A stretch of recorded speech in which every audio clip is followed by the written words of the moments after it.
इसीलिए जो अर्थव्यवस्था बढ़ भी रही है, बहुत से लोग कहते हैं विनोद की ये जॉबलेस ग्रोथ हो रही है कि रोजगार सृजित नहीं हो रहे, पर अर्थव्यवस्था का आकार भी बढ़ रहा है। लेकिन अब इसमें सबसे अहम बात में आमदनी, अभी मुझे उसका जवाब नहीं मिला है। उसमें कर में रियायत चर्चा में आया कि भाई 30% से 25% और सही मायने में 22.5% तक कॉर्पोरेट टैक्स भी आ गया, उनको छूट मिल जाती है। ये कर का जो स्ट्रक्चर है, जो ढांचा है, थोड़ा बहुत बदलाव होता है, पर मोटा मोटा 10 साल में हमें कुछ नहीं मिलता।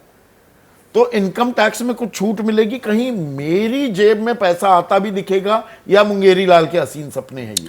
देखिए संदीप, भारतीय जनता पार्टी जनसंघ के जमाने से उसका एक नारा होता था कि इनकम टैक्स में रियायत दी जाए, और उस समय तब वो 5 लाख की सीमा की मांग करती थी, जब लाख या 2 लाख था।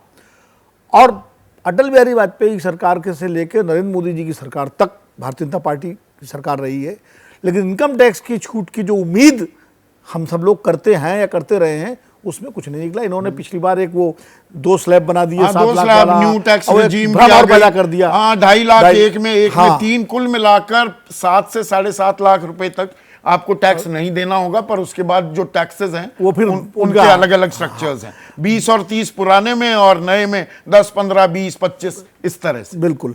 दूसरी बात यह है कि लोकसभा चुनाव अभी हुआ, पूरे लोकसभा चुनाव में विपक्ष ने बेरोजगारी, महंगाई और इन सारे आर्थिक सवालों को मुद्दा बनाया। सरकार उसका कोई क्रेडिबल जवाब उस चुनाव में नहीं दे सकी, बल्कि उस पूरे डिस्कोर्स को ले जा रही थी हिंदू मुस्लिम पर। और जो अभी दिबांग कह रहे थे, उन सवालों से बचने का भी एक तरीका होता है जब आप नेम प्लेट जैसे विवादों को खड़ा करते हैं। कल बजट है, हम सब उम्मीद मेरी समस्याओं का कुछ समाधान, भाई कोई आदमी है इस पैनल में, आप साधन संपन्न लोग हैं, आम आदमी से पूछिए कि भाई आमदनी बढ़ जाए तो बुरा लगेगा। कोई एक आदमी ऐसा हो सकता है जो कहे नहीं मुझे बुरा लगेगा अगर मेरी आमदनी बढ़ गई तो। मैं तो कह रहा हूं कि सरकार तो ये मान रही है कि महंगाई है ही नहीं, न बेरोजगारी है। जो मैं दोनों बात मान लेता हूं, आमदनी बढ़ा सकते हैं हमारी, और आमदनी बढ़ाने का, आमदनी तभी तो बढ़ेगी जब रोजगार बढ़ेगा। आमदनी तभी बढ़ेगी जब निवेश बढ़ेगा। जब निवेश अगर बढ़ेगा और रोजगार बढ़ेगा तभी तो आमदनी बढ़ेगी। तो सबसे प्रश्न तो ये है कि निवेश कैसे बढ़ेगा। निवेश खाली क्रोनी कैपिटलिज्म से आपकी अर्थव्यवस्था का साइज तो बढ़ सकता है। अब हमारे जो है 2-4 जो घराने हैं वो अंतर्राष्ट्रीय स्तर पर 10वें नंबर पर या 5वें नंबर पर या दूसरे नंबर पर पहुंच सकते हैं, लेकिन उसका जो लाभ पूरे बड़े जो हमारा जो आम भारतीय तो 142वें नंबर पर है ना, प्रति व्यक्ति आय की बात है, वो 142वें नंबर पर है। और बेरोजगारी की जहां तक बात है, अगर आंकड़े छोड़ दीजिए तो आप खाली अपने आसपास देख लीजिए कि 10 लोगों की नौकरी में 5000 लोग जो है वहां लाइन लगाए। और जितने हम सर्वे कर रहे थे चुनावी मौसम में, महंगाई और बेरोजगारी ये 2 सबसे बड़े मुद्दे थे।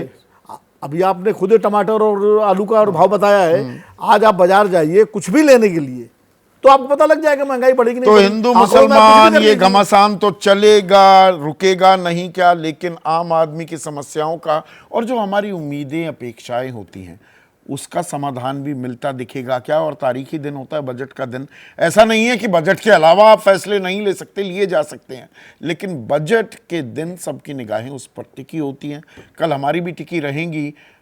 तो बात हो रही थी हिंदू मुसलमान पर घमासान जारी है। सुप्रीम कोर्ट ने अंतरिम रोक तो लगा दी ये कांवड़ नेम प्लेट विवाद पर, लेकिन आम आदमी की समस्याओं का समाधान भी मिलेगा क्या? आलोक दास है हमारे दर्शक, दिल्ली वासी हैं। इनका कहना है बीजेपी सरकार महंगाई और बेरोजगारी को मुद्दा ही नहीं मानती है। अगर मुद्दा नहीं मानेंगे, शतुर्मुर्ग बने रहेंगे तो समस्या का हल कैसे निकलेगा? जबकि रामेश्वर दत्त हैं, ये भी दिल्ली वासी हैं। इनका कहना है कि हिंदुस्तान में लोकतंत्र की राजनीति में धार्मिक ग्रहण लग गया है। बात बात पर धर्म केंद्र में आ जाता है। आस्था निजी होती है, रखिए पर उसे निजी ही बनाए रखें, तभी देश का भला होगा क्या?